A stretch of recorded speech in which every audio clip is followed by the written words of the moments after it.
Writers, agents, and publishers, for the first time since the Gutenberg Press, find themselves lost in a maze of mystery as technology alters the shape of the publishing industry. Searching for Answers is a group of writers throwing pop culture, writing, and publishing into a crucible of clarity, passion, and humor. This group is the Right Pack.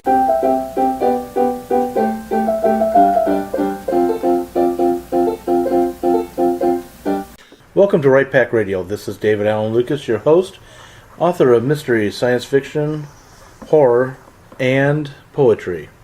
Today, the Right Pack is going to dig into the tropes of the science fiction and fantasy genres. With me today is Kathleen Kayembe. I write fiction, specifically urban fantasy and paranormal romance, under the pen name Kaseka and Vita. And until the Star Wars novel series were retconned, I was a Jedi Knight. I'm Brad R. Cook, author, publisher, and president of St. Louis Writers Guild. I write a lot of steampunk, so I like this science fiction fantasy genres. I'm Melanie Claney, and I write science fiction and fantasy, and my nonfiction is science work mostly. So, I'm Jennifer Stolzer. I write fantasy, but I indulge in science fiction. I also illustrate any and all of those things. Okay, and let me explain Kathleen's comment to the audience. As many of you know, we actually record these and then air them a week or two later. And today, as we record them, this is May 4th. Happy Star Wars Day. May the 4th be with you. And also with you. I think that's science fiction and fantasy, so that works. That is science fiction and fantasy. Yeah, It sci-fi actually fantasies. blends the two together quite well. So, what are the tropes? First off, what's a trope? I mean, let's take it back to the basics, because we don't always know everything that our listeners may or may not, at what level our listeners may or may not be at. So, just real fast, what's a trope? I would call a trope a commonly seen trend in a specific genre. I would agree. I agree with that. Either that be a type of character, a type of setting, A plot point. and the same trope can exist across different genres, but some of them are very specific to a genre. It's like if you see this trope, it almost defines it as it has to be this genre, at least in part. Elves pretty much make fantasy. Yeah. Would you consider, I guess, cliche phrasing as also a sort of trope, or is that different? It can be. I think it depends. Well, I think there's a difference between a cliche and a trope. Yeah. What that exactly Some is, tropes- you might want to go to Webster to find out. Some tropes can be cliches, but Yes. not all cliches are tropes. I would go with that. That's a good one. It's the square and rectangle phenomenon. But I don't think all tropes are cliches either, so No. it's an overlapping category. Yeah. And just before we get started, beyond where we're at, almost every genre has its own trope. And let me ask this question. So science fiction and fantasy are technically separate genres, but they get blended so often together. If you write a blended story, say, for example, Star Wars, since we mentioned Star Wars a moment ago, which is science fantasy, do the tropes of both genres get added into the storyline? Depends. Not all tropes from both genres. I think that almost defines the blending. Because if anything goes, well, for instance, Artemis Fowl. It's, I think it's young adult. Yeah. Artemis Fowl, I think, is primarily a fantasy work with technology added in. So it would be blended, but it's more fantasy than science fiction. It's basically fantasy with some neat gadgets added into it. Because they have all of the tropes of fantasy. Anything that works in fantasy would go in there. But, Okay, so where are the tropes of science fiction and where are the tropes of fantasy? Can we hit all of them? I don't think that's let's just hit We some can hit major them. ones. We can hit some of the big ones. Let's hit the big if you ones. have spaceships, it's probably science fiction. If you have airships, it's most likely fantasy. Exactly. No, but airships can be science fiction, too. Magic, fantasy, Definitely. Unless we're talking about Star Wars. Which is- midichlorians. Science fantasy, yeah. Midichlorians, let's not See, go and- there. But We that's can the go back and fantasy forth. part of Star Wars, is the Force. Other planets are usually science fiction, but that's also one that can be fantasy. other worlds can be fantasy. But then it can also be science fiction if we're talking a parallel universe. Now, if you have a metal sword, you're probably in a fantasy world. However, if you have a sword of energy, you're probably in a science fiction. Alternate history? That's usually fantasy. fantasy, but that can fall Now, science that fiction. would That be, can fall see, science that's fiction. something else, I think. That's not necessarily a trope. No, It's in a a genre. research, yeah, for the in- Subgenre. genre. I feel like it's a subgenre. Yeah, and It is subgenres subgenre. aren't it's a tropes. subgenre of fantasy from what I researched a little while ago, although it may change. Depending on how you do it, it could also be done as a sci-fi. For instance, Well, an that's the alternate point, is all dimension of them that's can. very similar to ours, but history went a little Okay, different. I write steampunk, so I really sit in this blended world. If I am in an alternate dimension with crazy levels of technology, then that steampunk is probably more science fiction. However, if I'm in the past, in the 1800s, and I've got magic and all this other stuff coming up, as well as, steam and airships and all that's probably more fantasy. But it's a real blending of the two. And as you said, I mean, anything can be anything when you want to make it that way. The question is, what are the tropes of each specifically? Okay, fairies are fantasy, aliens are sci-fi. Almost Okay, always. I'll go with that. A good reason why, talking about blending with the tropes, years ago I was said a wizard was a trope of fantasy. Yeah. But let's take a look at two examples used in science fiction or science fantasy. Jedis are technically tropes, are technically wizards Yeah, wizards. in science fantasy. It's a wizard and a samurai mixed together. Yeah, A In the and a case- go medieval ahead. knight. yeah, you're right. Or yeah, samurai, medieval Well, the only knight. reason that they have lightsabers is because medieval knights would carry swords. Right. Well, yeah, Oh, that's so off the- the so the samurai, samurai. but it's based off the samurai, which is the robes are very samurai-ish. Space fantasy, then. Right. Well, it's But- a sci-fi. It's a sci fantasy. Yeah. Here's science fiction. If you remember Babylon 5, especially the spin-off Crusade, they had techno-mages. These were wizards that used science to make it look like magic. Yeah, Babylon 5 I would define as pretty much pure sci-fi With because elements. there was an implied reason for everything magical that happened that was based in the real world and the real physics. We didn't understand it. We don't understand the Vorlons that look like angels, but they're an advanced alien species. They're not really angels. What you just when you mentioned Babylon 5, you made me think of somebody else. Oh, Dune. Dune is most definitely sci-fi, but they have elements of it that you would recognize more as fantasy, but the way they do it makes it sci-fi. So it sounds like then some of these tropes overlap clearly Yeah. in a lot of different ways, and it depends on the spin you have, the driving force Which of your is why you story. get such blending. And really, characters can also be tropes, and characters especially. The same type of character can show up in multiple genres beyond sci-fi and fantasy. You can get the hero type character. The mentor. In sci-fi and fantasy and mysteries and action adventures. And Yeah, but that's not a trope. That's a character type. So, okay, but Because a character type, but a character type can be used in almost any genre. You can have a hero in any genre. You can have a mentor in any genre. but a hero's quest is more often in fantasy than in some You of could the look at others. Love, Eat, Pray, Love as a hero's quest.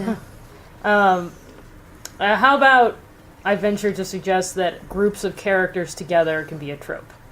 Scooby Gang. Like the Scooby Gang could be a trope. You know, the smart one, the ditzy one, the leader, The rogue with You- the the sidekick. rogue with the heart of gold. But even that seems to be genre bumping because the whole idea of calling them the Scooby Gang, that the wise sage, the hero on a quest, The young boy hero. the young boy, the farm boy. The farm boy on a quest. It's like the Let's do- the sage. The sage would be an archetype. The cryptic sage that never quite gives you all the answers. That would be a trope, I would think. Going back to the Scooby Gang, I would have said yes to that being a trope and to science fiction and fantasy, because really that the Scooby-Doo was kind of mystery fantasy. Yeah, it was mystery Yeah. targeted. Because the monsters were never real. Right. Not to ruin any children, but they were pulled the mask off on every episode. But in all honesty, that trope is used in other shows. For example, Criminal Minds. Now, I don't want to get into mystery, but and of course, the Scooby Gang was specifically what the Buffy Gang was referred to. That's why. Yeah, and Buffy the Vampire Slayer, which was, speaking of something that's pure fantasy. Okay, so or fantasy horror. Would you call a robot? Where would that fall into play? Almost always in science fiction, but of course there are always exceptions. I can think of Gollum being a golem, not Gollum. Gollum being Gollum is the fantasy version of a robot. Fantasy version of a robot. Yeah, go ahead. It's not the robot that counts; it's how you handle it. Well, here, real quick, let me throw not out the pointy-eared the actual character. definition of a trope. So there are a couple. One is a word or expression used in a figure of speech, a common or overused theme or device, a cliche, a phrase or verse added as an embellishment or an interpolation to the sung parts of the Mass in the Middle Ages, which is not exactly probably what we're going for here. Right. Let's forget So about that let's definition. stick to 1, A, and B, but yeah. So saving the world, saving the universe is usually definitely science fiction fantasy. Yeah. Not exclusively, Not exclusive, but yeah. usually. The sci-fi and fantasy genres blend so often because they have that epic element to them. Yes. Right. The stories tend to happen to a small group of people who then have to go on a universe or world-spanning quest. But sometimes whatever is happening to them is also happening to the rest of the world. In fact, that happens quite a bit. You know, we're looking at a small group of characters, but if the whole world is in danger and the whole world may or may not know it. I think the point I'm making is that it's rarely about the king. Sometimes it is, but usually they leave their throne and go on an adventure with a small party of people. You brought up the king. I was curious about subgenres because I wanted to address those. Like just with fantasy, for example, you have high fantasy and you have things like paranormal investigation or urban fantasy. And I think the tropes for those are usually very different. Actually, before we do that, because I do want to go into that, one trope I just happened to think about as Jennifer was talking, instantaneous travel. Be it the warp drive, teleportation, magical portals, etc. That's also a trope of science fiction fantasy. Now, to you, what you were talking about, high fantasy versus urban fantasy versus science fantasy. You can just break it there, you know. Yeah. The high fantasy, urban fantasy are your two big genres of fantasy. High fantasy is defined by elves, magic, a lack of technology, those kinds of things. Urban fantasy is obviously set in a city. It's set in the now. It's set here. Maybe it's 5 years from now. Maybe it was 5 years ago. But it's somewhere in the now. The tropes are different, but in a lot of ways they're the same. You're still probably going to have the hero's quest. You're probably still going to have the mentoring, type characters. You're still going to have a lot of those things. It's the setting that really changes, and it's the way the character interacts that changes. This sounds like Tropes with 1,000 faces. Tropes with 1,000 faces, yes. And one thing, though, I'm going to say with fantasy, and I could be way off, because fantasy's not, I love to read it, but it's not my genre to write necessarily. A lot of times the fantasy, the villains, be it the paper-thin villains or the main villains, are usually drawn from somewhere from mythology. Elves, dwarves, goblins, hobgoblins. Those are directly, yes. And I'm choosing those on purpose for that. But I can think of a B-grade horror movie set in the modern day that features one of each of those. So is horror part of fantasy? There's an elf or science fiction. Oh, yeah. Yes. I'll send you a link. And no. It's Christmas depending on the themed, author. of course. And the story. Yeah, so, for instance, I think horror, if you draw, I think it's called a Venn diagram. If you have all these circles, the circles all overlap, but no, it's not completely contained in it. Because I can think of horror movies. Oh, for instance, right over there on the bookshelf, or right there is a Stephen King novel that I haven't read it, so there might be some fantasy elements in it. There isn't a whole lot of Stephen King novels. But the point is, the setup, just from the jacket cover, looked like it was very, very clearly horror, but didn't look like it was fantasy at all. It looked, for instance, Silence of the Lambs. Horror with no fantasy in it whatsoever. Well, that was actually a horror thriller. But yeah. We seem to be steering Yeah, a we need little to get far back into to the we need to horror get back to section. Redirect the us back to what science we're fiction doing. fantasy. No, but there is a lot of fantasy that overlaps with horror. In fact, Well, we all these could- terrible. The beauty part of science fiction and fantasy is that they overlap with almost every other genre. You can have romance science fiction, Mystery and science fantasy, fiction, which is you can like have the mystery. playlist. You can have a ton of it. That's the beauty part of science fiction and fantasy. It allows you to go into all these various. Yeah, I So can't. how do areas. we focus then on just Well, what do we you call focus- Because you straight up keep the sci-fi focus- and straight up fantasy then? Well, Well, I mean- no, it's part. So, for instance, Oh no. sorry. The thing is that the tropes for every genre can so easily blend in sci-fi and fantasy. How do you just separate the Oh. ones that are strictly in those genres and that you will not find in, say, contemporary realistic fiction? For instance, an elf. If an elf is in your story as an elf, it is a fantasy story. It might also be another type of story. It might also be a mystery. It might also be a horror. It might also. But its primary. Well, is, not even necessarily primarily, but it is definitely, at least in part, a fantasy because it has an elf in it. So what tropes would there be that you would definitely see in sci-fi, for example, You wouldn't compared to... have to, but if it's there, Okay. it's definitely that. Sci-fi has a very clear science element. That's why it's there. So the science alone. In fantasy, you're not having to explain why magic comes across in a mathematical way. However, as a science fiction author, I do have to explain You don't have why to the warp explain it. drive comes in and goes around. You have to bring in those scientific elements. Now, does it have to be specific and real? No. The point is that you have to scientifically explain it. You have to imply there is an explanation based in science. Exactly, but the point is, it doesn't matter if it's a real explanation or not. The point is that you have scientifically explained it. Fantasy, however, I can just say they cast magic and giant green glowing balls of light came out of their hand. I don't have to figure out why it didn't burn their hand. Yes, I don't you- have to figure out how all that happened. You have to follow To the a rules point. of your universe. But I don't have to mathematically, I don't have to scientifically figure that out. I can just say that it's magic and that he's a magic user and he's got a barrier spell between him and that magical ball of light. So if you take something like Jurassic Park, would that be sci-fi? Yes. Because Yes. they're using science, but whatever? Yes, Yes. that's That's pure classic science sci-fi. fiction. And if you have something like I think Michael Crichton wrote a book called The Cell. I don't remember exactly. It was about disease. Yeah, I remember that one. Michael, I think that was science fiction. that's The movie had a Would different that title. again be Contagion? sci-fi? Andromeda Contagion. Yeah, the Andromeda Strain. Yeah. And that was science fiction. I think everything. I don't think And Michael that's a good- Crichton's written fantasy. But does No, anything, not technically, fantasy? if you want to look, the 13th Warrior has some very Oh, fanciful elements. sorry, Yes. I didn't I'm read. more- Or that I one. should say Eaters of the Dead. Yeah. I'm trying to suss out what makes something sci-fi versus not, versus Well, literary in this let's- case. Oh, I'm gonna let forget Jen about go- literary. I'm going to let Jen go first, and then I've got something to say to that answer. right.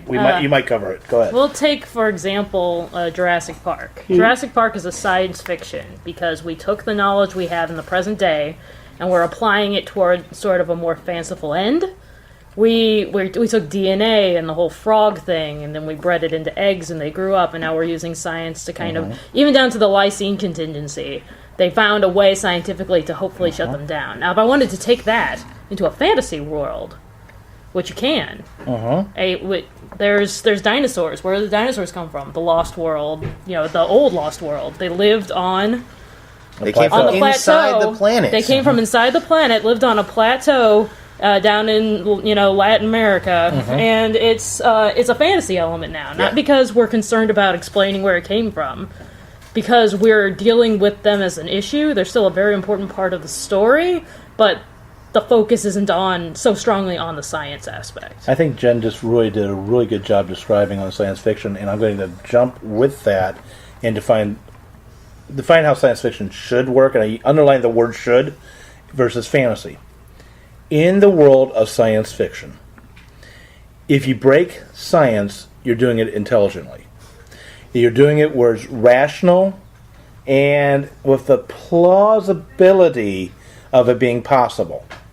But in general, the story lies within the laws of science, as it is known at that time, with a possible projection of a futuristic view of what it could turn into. I'm using Arthur C. Clarke, Isaac Asimov, and so forth when I say it that way.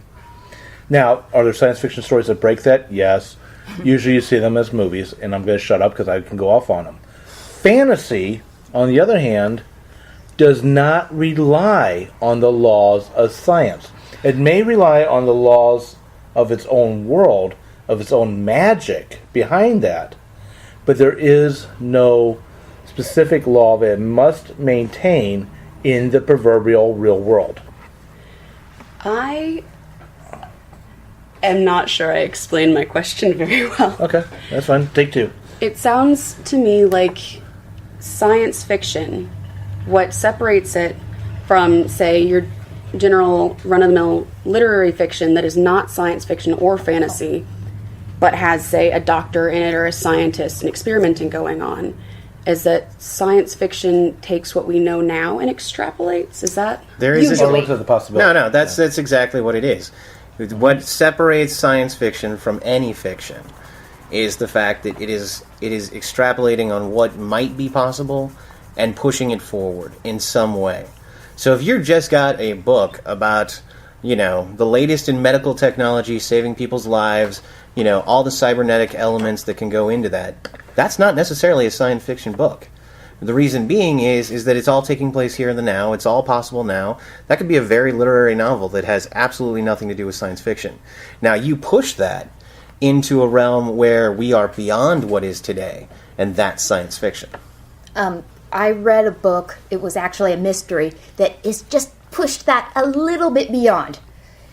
I actually bought this book not at a conference, and it wasn't at a writer's conference. It was at a neuroscience conference, and the author was actually a PhD. But this book was somebody had been murdered, and they were trying to figure out, this was a bit contrived, I know, but how he was murdered. And it turned out he was murdered by a poison, and the poison administration method was something that, at the time, we couldn't do it today.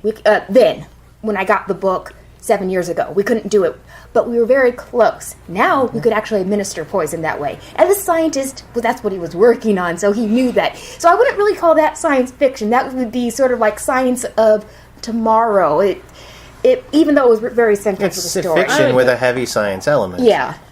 Just real quick, I'm going to take what both of you said, but especially focusing on Brad's statement, and let me take it to a little step beyond. With science fiction, sometimes also, too, they're playing with, I don't want to use the word fringe, because that calls up the wrong word, but brand new theories or brand new hypotheses that have not been proven yet. And I'm going to use two examples, both dealing with the same hypothesis at the time. That was one of the Star Trek episodes, the original series. They got the science wrong with it being involving a planet versus a star, but it was the naked time. And that dealt with the idea of a black hole. Later, Disney created an entire movie, which as a kid I absolutely loved, called The Black Hole, and also was dealing around with that. Good robot. Exactly. The black hole at the time was a hypothesis, if I'm correct with what I'm about to say, was put forth by Stephen Hawking and was laughed at by most of the science community. Well, we know now, all these years later, who was right with that laughter and who wasn't. Mm-hmm. Anna, Jen, go ahead. Oh, I'm sorry. I don't know if I I was, okay. But the other thing is science fiction is really big in this, and I think it's bigger than fantasy. They take it forward. Another branch of it is, okay, we have this brand new technology.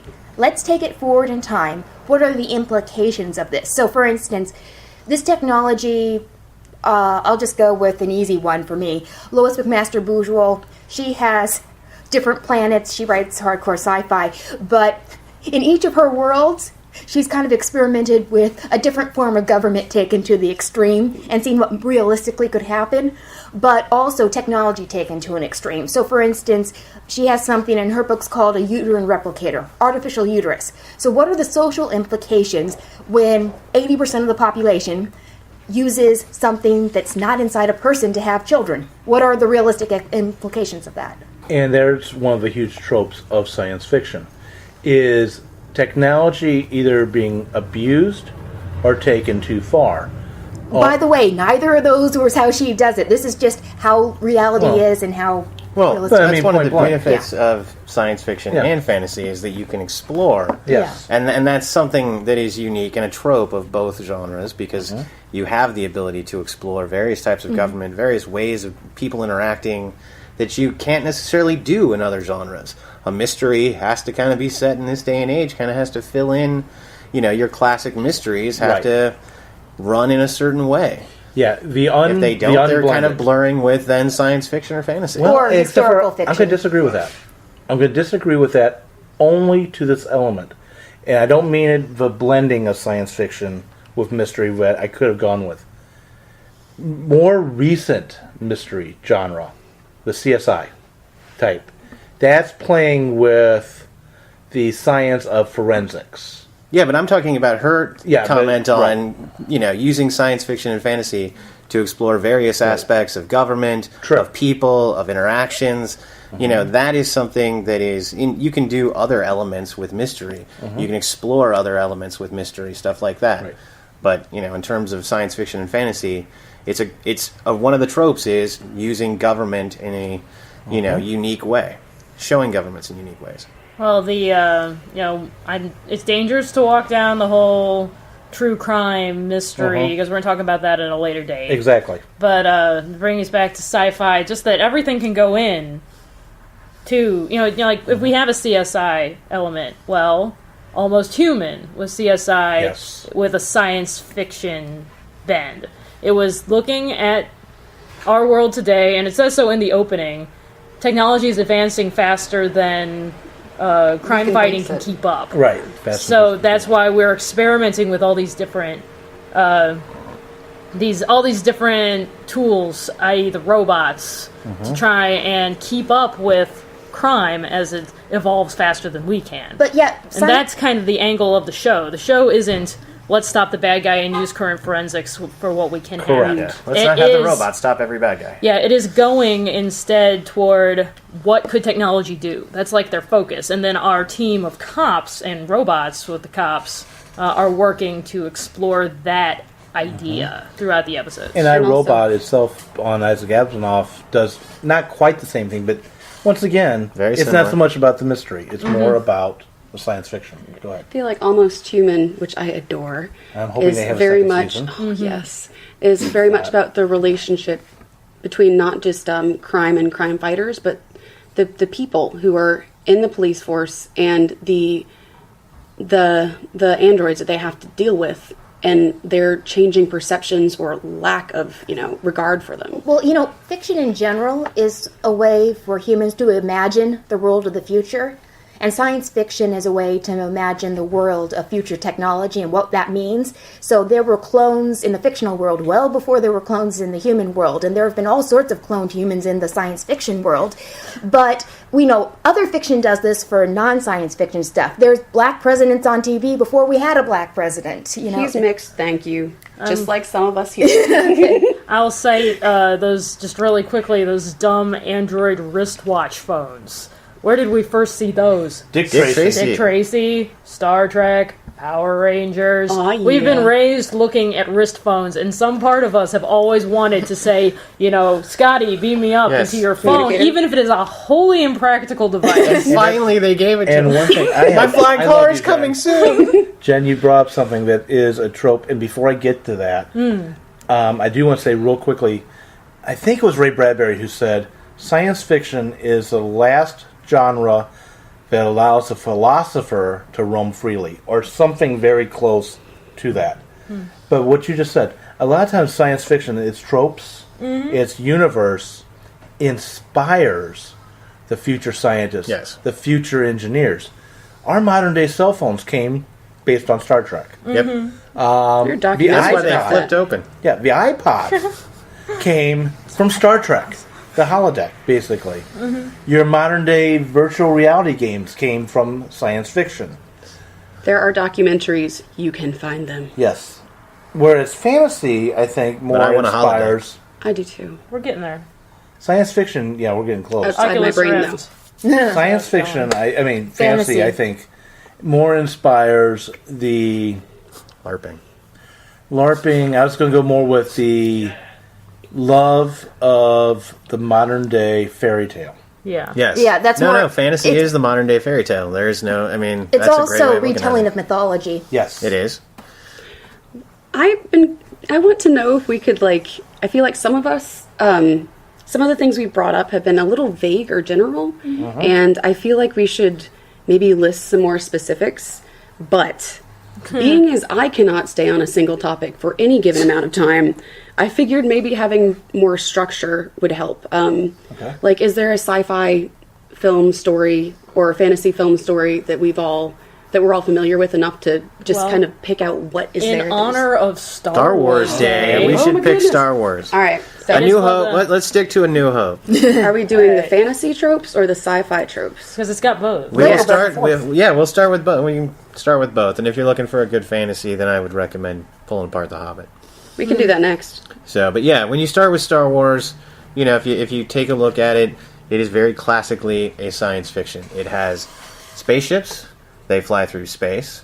There is a lot of science and technology that comes through it in terms of the hollow imaging that they have, the force fields that they have, the repulsor lift technology that they've got that makes the land speeders go and stuff. droids. The droids. robots. They've got, you know, I mean, come on, Aliens. R2-D2's the hero of that novel. The aliens. yes, Aliens and definitely. alien cultures. Yeah, they have a bunch of aliens. So that's all classically science fiction. Yeah, boom. Put a nice box around it and you're done. Now, the fantasy elements come in the sense of you've got, and they call them wizards. Han calls, you know, Obi-Wan a wizard. That old wizard, you know, I mean, I guess it's Uncle Ben who does that. Yeah, Jedi Knight. But so you've got that. You've got the notion of the Force, this mystical, you know, magical power that can invade people's minds and lift them up off the ground and shoot lightning and other stuff like that. One thing, and then I'm going to let Brad keep But going. I'm going to say that's classically fantasy. And then with that, there has been recent science, believe it or not, looking into the idea of the Force actually really existing, being dark energy Yeah. or dark matter. Well, So- there's A far better explanation than the one they gave us in. there is something that fills that up the mean- space True. between us. What is that? Lucas called it the Force. Right. You know, the Yoda's got the classic line about what the Force is from Empire Strikes Back, about how the Force is around us, it surrounds us, it penetrates us. You know, binds the galaxy together. If Exactly. it's dark matters, does that mean that any use of the Force No, is dark falling energy. to the Dark energy. dark side? No, No, no, it no. just refers to it. You can't see it. yeah, dark only refers to this as you can't see Yeah, it. the term we're using, dark matter, is not in Star Wars world. It's in Real world. Our I was world. drawing a ridiculous parallel that's not actually one Yeah, Okay. Yeah. with the yeah. word dark, It's not Sith. but it could be. I know Sith not do everybody. use it. I'm gonna break the rule we just said a second ago because I want to point out something. Star Wars blends a lot of the fantasy into the science fiction. Yes. Some of us have seen this TV show Babylon 5. I mentioned it a moment ago. It is more heavier on the science fiction, but there is a blending of fantasy into it. Especially the Arthurian myth is constantly mentioned, and the Lord of the Rings trilogy is in there as well. And that I'm not going to blow And the story. 1984 is in I was there going to say, too. is that just 1984 playing is off? big Is that time. just playing off your But- audience, though? But I'm really talking about more the fantasy. 1984, actually, I'd call science fiction. Yeah. So there, It's dystopian. yeah, it is dystopian. But you can blend back and forth. That's one of the fun things about science fiction and fantasy. But back with Star Wars, now back behaving myself here. The fantasy aspects of it, as Brad just said, you've got the wizard. You've got magic in the sense of how the Force is used. You also have a religious aspect to it. All fantasy, every fantasy I've ever read, be it whatever kind of religion is in there, there is a religious aspect to it. I don't mean it as in Christianity versus Islam versus Judaism. I am talking more like mythological. Mystical or mysticism. No, I meant mythological. Okay. The Norse myth, which actually, Lord of the Rings, and Thanks, if you are into Wagner, the Rheingold saga, which starts off Das Rheingold, Say it with sorry, Die confidence, I believe Valkyrie, you. Die Valkyrie, Siegfried, and Guten Damerong, which was the Star Wars of its day, all came from the same Norse myth of Vasgard the Vaslong and Fall of the Nibelungans. And I know most of you just went blank face and huh? That was an ancient Viking saga. Gesundheit. Yes. I can make up words too. Harry Potter, which is fantasy, is based on Magic. I magic. got the answer wrong. But there is a where magic is good versus evil. Go ahead. Okay, bringing it back to Star Wars. Yes. The actual storyline of Star Wars is incredibly fantasy set. Very much so. And that I think is where you really you have a fantasy story told in a science fiction universe. That's really what Star Wars is. You have the farm boy who ends up getting a mentor. He gets a sword. He goes on a quest. That quest then has to deal with his own inner demons and his own past. He rescues and a bringing back. princess. He rescues a princess. He kisses her and realizes he should not have. Well, She kisses him. She kissed him, so there's that. But Yeah.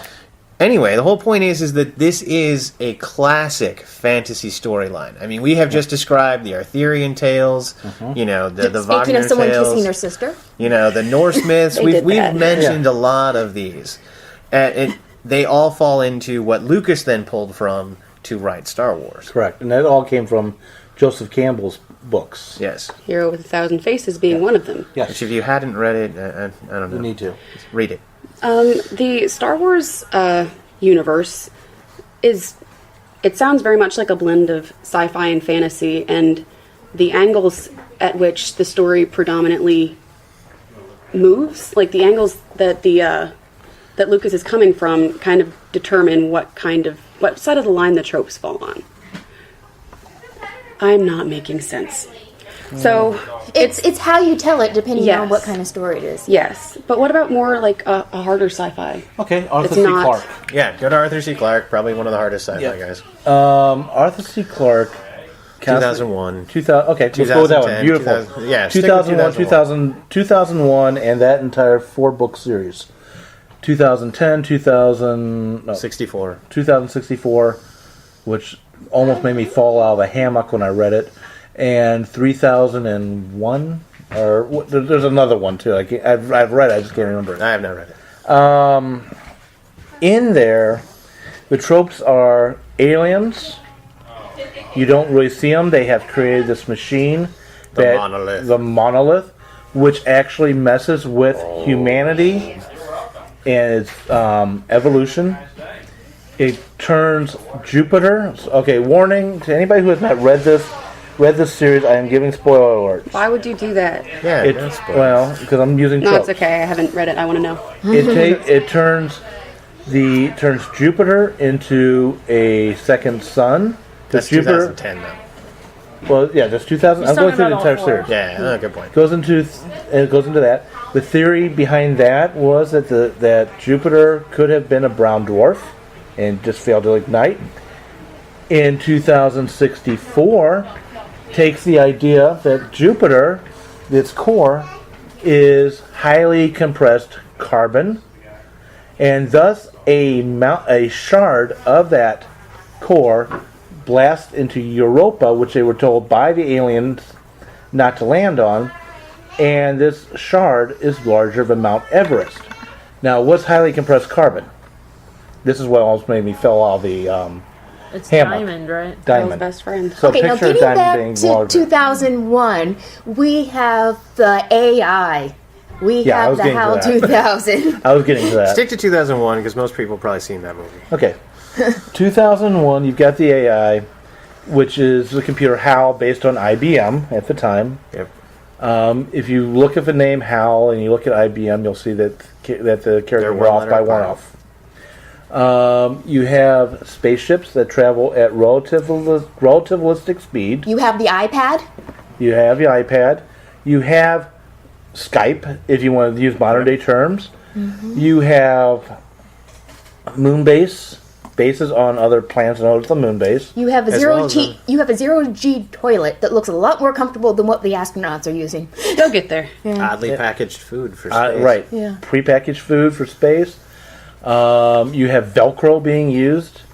to walk around. That is the entire trip up to the moon base by Floyd. Sorry, I couldn't think of the character's name for a second. You have cryogenic sleep. You have a primitive version of the internet. He gets a lot of the details wrong. Let's put it that way, but you have it. Hey, and remember, when was this being written, and when did the internet come about? Exactly. Yeah. So, go ahead. So, how closely does the science in a sci-fi story have to adhere to what we know before it becomes more borderline fantasy? It doesn't. It just has to have an explanation that passes plausibility. Okay. So here's something that does blend. Mm-hmm. That is sort of fantasy. It's sort of like what is it? Adams. Doug Adams? Douglas Adams. Douglas Adams? No. Hitchhiker's Guide? Hitchhiker's Guide to the Galaxy. Now that has huge. It has so much satire in it. Yeah. It's sort of like it's the satire of sci-fi, sort of. Because his technology doesn't make sense, but it's not supposed to make sense, and that's almost the point. But, Now, I know not everybody's read this series, but Frederick Pohl, who is a very classic science fiction author, still, last I looked, he was still alive and writing. He has a series of books, but one book that I remember from it called Gateway, played with computers being psychologists. And I don't want to give away the story, because it's a beautifully written story, well worth the read. But now let's look at modern day. This was written, at least early 80s, maybe late 70s. But now modern day, what do we have? WebMD. We've got internet searches. Well, one of the tropes of science fiction has always been the looking Anticipation. ahead. I mean, if you look back at the earliest, science Wells. fictions like H.G. Wells, I mean, a lot of what H.G. put down came to be. A lot of what Asimov put down came to be. A lot of what Clarke put down came to be. A lot of what, is being done now most likely will come to be. I mean, there's even talk that we might even be able to make a lightsaber at some point in the near future. So, I want one. the point is that one of the tropes of science fiction has always been seeing what is plausible and extrapolating off of that and going forward and pushing it. I mean, in essence, we'd almost do the same thing in fantasy with steampunk, but we do it in reverse. We look back, we say what was plausible then, and we push that out. And now that gets called fantasy, but it's in essence the same thing. But they're two tropes. Now, there's a third path. The third path is aliens come, for instance. This is just an example of the third trope. We're not doing Ancient Aliens. No, just kidding. No, but aliens come today, and they have technology that is nothing like ours. So that's still sci-fi, and their technology could still make sense, but it's not an extrapolation of where we are today. It's a completely different basis. So that's where you could go back, let's say the steam engine, well, no, that's a bad example for what I was trying to do. But go back and let's say airplanes. There are two designs of an airplane, and the one we have has a tail. There is another design that doesn't need a tail. What if that had taken off? And what if on this alien world they use that type of airplane? You said taken off. Yes. Bad planes. I'm Yeah. sorry. I was thinking about Sharon Shin's Alleluia Files series. In the first book of the series, which is the one I've read, and it was marvelous, thank you. You find out in the prologue that this world, its basis is sci-fi. There is an alien, well, not an alien ship, there is a ship that came to this world to colonize, basically. So the people who are on the planet are supposed to basically keep in touch with the ship in a specific set of ways, so that the ship does not kill them all because it thinks something bad has happened. But the story itself is fantasy, because by the time the story proper begins, no one remembers the ship. They think it is the gods, and they see everything as a kind of mystical ritual. They don't have the kind of science the ship has. Oh, I would call that still sci-fi. That's sci-fi. No, the if you read the book, you'd see it's very much fantasy. I feel like this is the Star Wars in reverse. Yeah. Yeah. Okay. Let me use an example. Let me use another example that most of our listeners and all of you who's sitting here should know. That it is sci-fi technically, very much it's similar.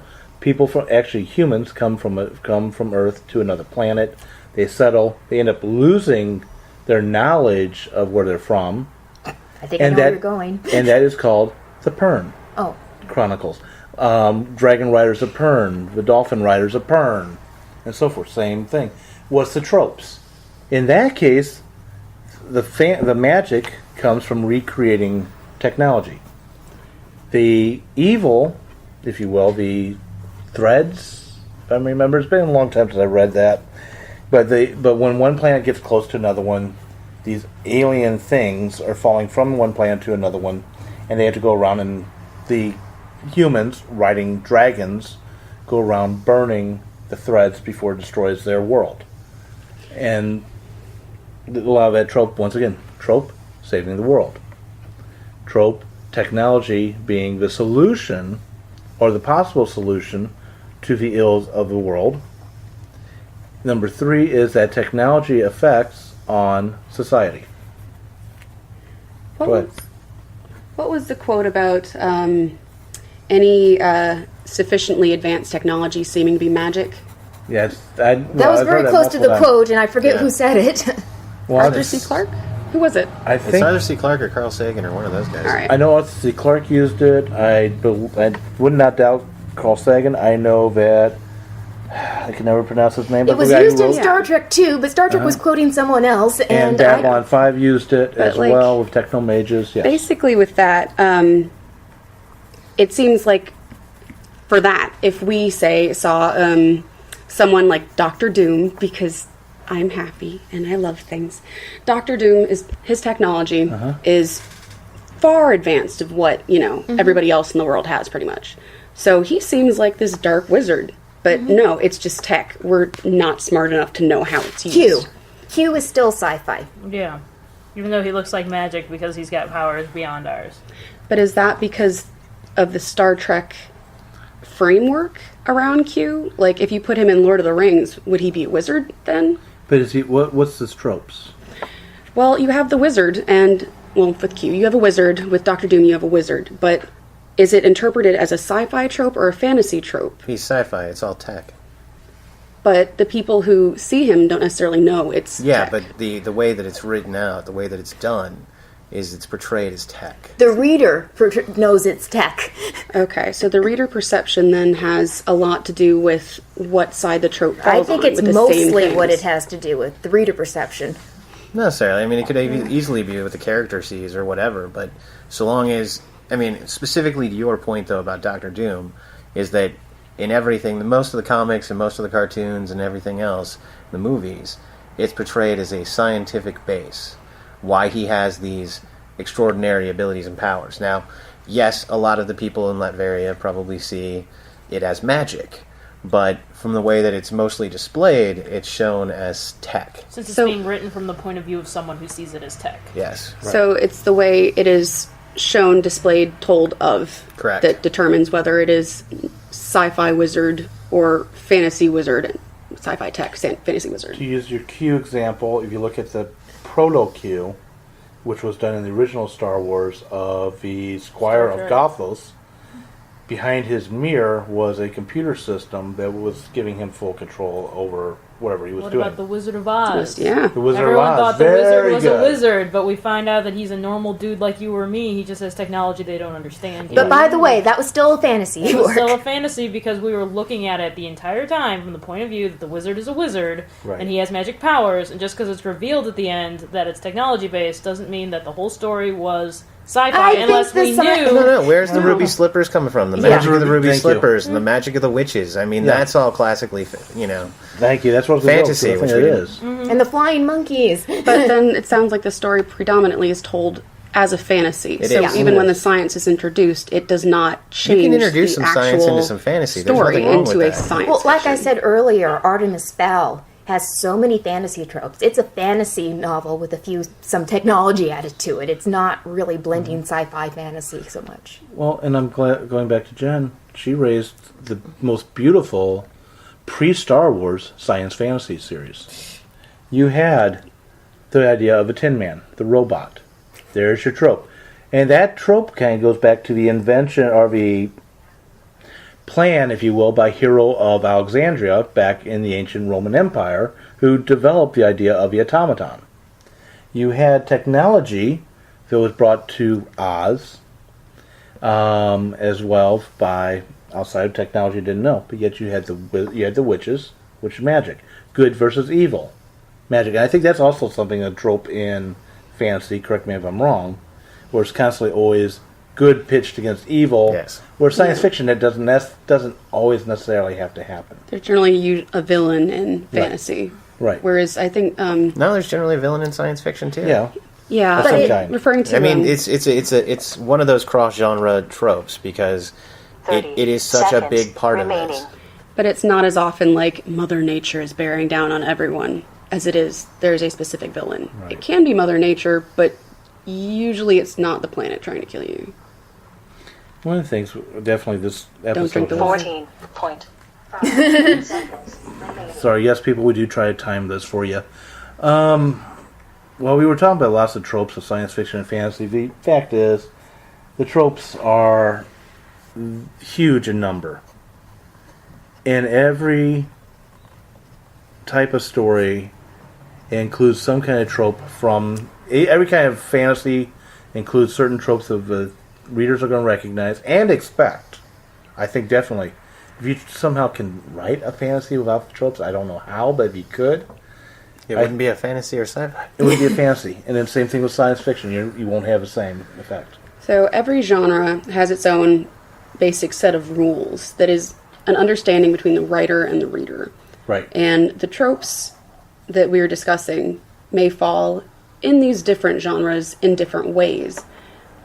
But if you're in one genre, you need to follow the rules, and the tropes that generally come with it are the ones you generally pull from. Generally. Generally. Even if you recreate the trope, it's still, Rewrite the trope. Oh, no, I was saying recreate on purpose, but rewrite it. Yeah. It's still an expectation. So- If you have a fairy walking down Main Street, you better be writing a fantasy. So the tropes that we're talking about then, and that we Unless notice... that main street's on another planet or a ship or something But like then that. it's an because alien, not a fairy. No, it could still be a fairy. It could be from Earth, you know. Fairies have entered into Starfleet now. So, to a point, the tropes, the things that we recognize over and over and over in different stories of the same genre or overlapping genres, are just things that we have seen before. And if something new pops up, I'm gonna offer an alternative. A trope is something someone from the outside of a story applies to something. The story should live on its own and be its own thing. And then when you go to put it on a bookstore shelf, that's when tropes matter. Because Yeah. you look at a book and you say, this is a confusing mess of words. I know what's in it.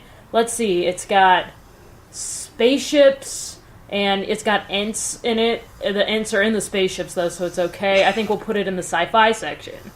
Or someone else could walk up and say, man, the fact that the trees are alive, make it a fantasy, and then put it in the fantasy section. Yeah. Yeah. The tropes shouldn't are there write to help tropes. us sort it out. It's not there as a how-to list for how to write Yeah, your book. because if you're writing Exactly. tropes, you're probably going to write cliche. Yes. Because you're probably going to draw from all the classic tropes. You're probably going to draw from what we were talking about earlier with some of those classic cliches, and then that's going to define your story. But then- However, as Jennifer just said, you write the story, you write it the way you want, and let others decide which tropes you used. And having a trope in a story isn't bad No. either. No. Especially if it fits. But if you were told, hey, you're writing a fantasy, where are the elves? And then you got to shoehorn some elves in because you wanted to write a fantasy, that's not how it's supposed to work. Yeah, not all fantasies need elves, even though I've mentioned them several times. And I think what Brad and Jen are both saying is also a warning sign of ding, ding, ding of where do you want to be as a writer? Do you want to be on the A list or do you want to be on the B list?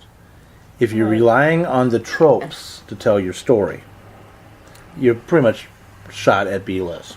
I'm not so sure about that. I can think of If you're A-list relying on author. it. Okay. If you're relying on it. If you are Using them as a stepping up point? as a setting up point, or you develop real characters out of that trope. Star Wars, R2-D2, C-3PO. You then end up creating something much better than the B list. That's my opinion. Take it for what you will. Well, there are classic books out there that have totally ripped off Star Wars, and they made money and got turned into movies themselves. Right. I think the difference You know, is... the point is, it's still derivative of Star Wars. The difference is, are you writing something for the sake of writing it and loving it? Or are you writing a dystopia because the Hunger Games is big? Yeah. That would be That's writing true. to a trope. Writing to a trope or writing to a trend Yes. is a different entity than writing something that you have inside that's been growing and gestating inside you and you needed to get it out and share it with people. That would be writing your story. Write it however it Yes. feels, however it formed, with all of its little hair sticking off of it, and let the publisher figure out if it's a fantasy or not. Well, and let it fall into as many tropes as you want. I mean, that's not a problem, but write the story you want to tell. Don't try and write, these 10 tropes, I've got to get them all in. My thought. I like the way you phrased it, Jennifer. I'm on a roll today. You are. I think you should close. I don't know what to say, so you should close. Well, in that case, I'll close. Okay, sounds With- good. With the thought that tropes should be used. I don't want to say it. I'm trying to think of this almost like a Twitter.